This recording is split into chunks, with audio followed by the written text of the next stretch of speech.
Comme beaucoup de jeunes Français patriotes, je n'ai jamais cru en cette droite qui parle fort sur les plateaux télé et disparaît des bancs de l'Assemblée dès qu'il s'agit de voter pour défendre les Français.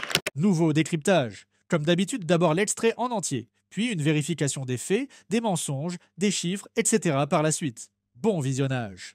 La parole est à présent à monsieur Julien Limongi pour le Rassemblement national. Merci Madame la Présidente. Ma question s'adresse au ministre de l'Intérieur. Monsieur le ministre, je vais être très direct et très sincère. Je ne crois pas en vous. Comme beaucoup de jeunes Français patriotes, je n'ai jamais cru en cette droite qui parle fort sur les plateaux télé et disparaît des bancs de l'Assemblée dès qu'il s'agit de voter pour défendre les Français. C'est pourquoi je me suis engagé au Rassemblement national, aux côtés de Marine Le Pen et de Jordan Bardella. Et chaque jour, les faits nous donnent raison. Les chiffres sur l'immigration de votre propre ministère sont tombés la semaine dernière et ils sont accablants. Plus de 4,3 millions de titres de séjour en circulation en 2024. Une seule comparaison. Vous en avez octroyé 343 000 en 2024 contre 172 000 en 2007. C'est le double. Et je ne parle même pas de l'immigration clandestine hors de tout contrôle. Bref, tout explose et provoque des bouleversements culturels profonds. Même à Nangy, au cœur des campagnes de l'abri, des fillettes portent désormais le voile. Voilà où mène votre politique, à l'effacement progressif de notre identité. Les Français n'ont jamais voté pour subir cette immigration massive et incontrôlée. Et vous, Monsieur le ministre, que faites-vous? Absolument rien.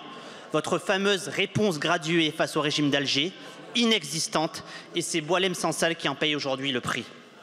En réalité, vous marchez dans les pas du catastrophique Gérald Darmanin, qui s'est encore aplati la semaine dernière devant l'extrême gauche pour bloquer l'interdiction des mariages blancs avec des clandestins. Vous incarnez les derniers soubresauts d'un système à bout de souffle. Monsieur le ministre, à quoi servent donc vos discours de fermeté si dans les faits vous soumettez notre pays à l'immigration massive? L'heure est venue de tourner la page et cette page, c'est nous qui l'écrirons. Je vous remercie.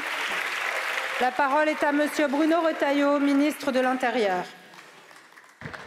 Madame la Présidente, Mesdames, Messieurs les députés, Monsieur le député, je vois que très régulièrement, très constamment, aujourd'hui et depuis ces dernières semaines, vous me gratifiez de nombreuses attaques. Et voyez-vous, j'y vois plutôt une marque d'intérêt. Comme on dit chez moi, on préfère faire envie que faire pitié, voyez. Et je veux bien être tenu pour responsable, mais simplement de mes propres décisions. Je suis arrivé et j'ai été nommé au ministère de l'Intérieur à l'automne 2024. Vous pensez qu'en quelques mois, sérieusement, monsieur le député, on peut tout inverser? Je ne le crois pas. Je pense, comme beaucoup de mes compatriotes, que la France n'a plus la capacité, plus les moyens d'intégrer de plus en plus d'étrangers. Et le peuple de France, comme tous les peuples d'Europe, nous demande de reprendre le contrôle. C'est ce que je fais. Vous me demandez ce que je fais. À l'international, nous multiplions les accords avec les pays d'origine et de transit. En Europe, pour la première fois, la désastreuse directive retour va être transformée. Et enfin, par des circulaires très fermes, par des actes, j'obtiens des résultats. Je vous en donne quelques-uns. Au premier trimestre, désormais, de tous les pays d'Europe, la France est le pays des 27 qui éloigne le plus d'étrangers en situation irrégulière. Eurostat, vous irez le contrôler. Ensuite, pour ce qui concerne les régularisations, moins 30% depuis ces derniers mois. Là encore, sur les naturalisations, moins 17%. Sur les éloignements forcés, plus 17%. Vous voyez, il reste beaucoup de choses à faire. Il reste beaucoup de choses à faire. Et ce serait mentir que de dire aux Français que tout ça peut être réglé d'un coup de baguette magique. Mais ça ne sera pas réglé à coup d'attaque, à coup de vidéos TikTok postées ou à coup de slogans sommaires. Les choses sont plus compliquées et nous obtenons des résultats. Mon premier résultat, c'est d'avoir inversé une tendance qui était là depuis des années. Monsieur le ministre, monsieur le député. Oui, monsieur le ministre. Quand on voit que vous avez confié les clés de la construction de votre projet à Jean-François Copé, figure de l'islamo-droitisme et du pain au chocolat 15 centimes, permettez-nous d'avoir quelques doutes. Maintenant, place au décryptage. D'abord, on va parler des conditions du mariage pour les personnes sans papier en France. En France, un sans-papier a le droit fondamental de se marier. L'irrégularité de séjour ne constitue pas une interdiction légale. Tout citoyen ou résident en France, quelle que soit sa nationalité ou situation administrative, peut contracter un mariage dès lors qu'il remplit les conditions générales telles que l'âge ou le consentement. L'officier d'état civil doit bien sûr vérifier l'absence de fraude, notamment en cas de suspicion de mariage blanc.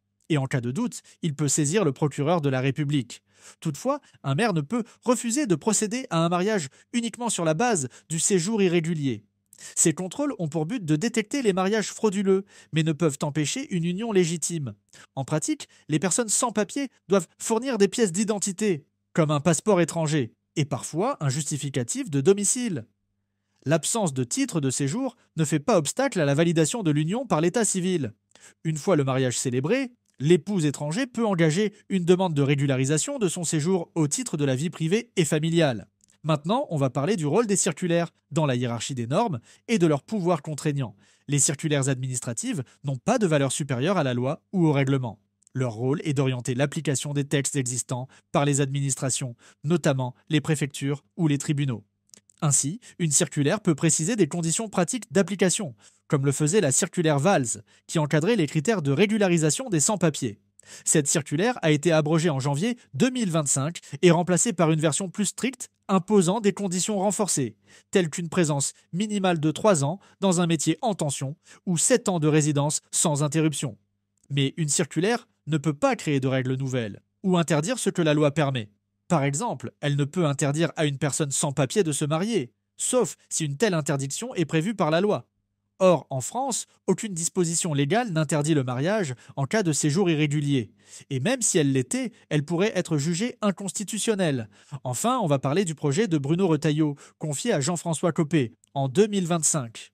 En 2025, le président du Sénat et chef de file des Républicains, Bruno Retailleau, a confié à Jean-François Copé la direction du pôle projet du parti. Cette mission vise à construire une feuille de route stratégique pour recentrer la droite sur les thèmes de l'immigration, de la sécurité, de l'identité nationale et des valeurs républicaines. Ce projet, initié à l'occasion du Conseil national des Républicains en juin, a pour but de fournir des propositions concrètes pouvant être intégrées aux futures lois. Même si le détail du programme n'a pas encore été publié, les grandes lignes sont connues. Renforcement du contrôle des mariages pour prévenir les abus, durcissement des conditions de régularisation, suppression de certaines aides comme l'aide médicale d'État pour les personnes en situation irrégulière et exigences linguistiques renforcées.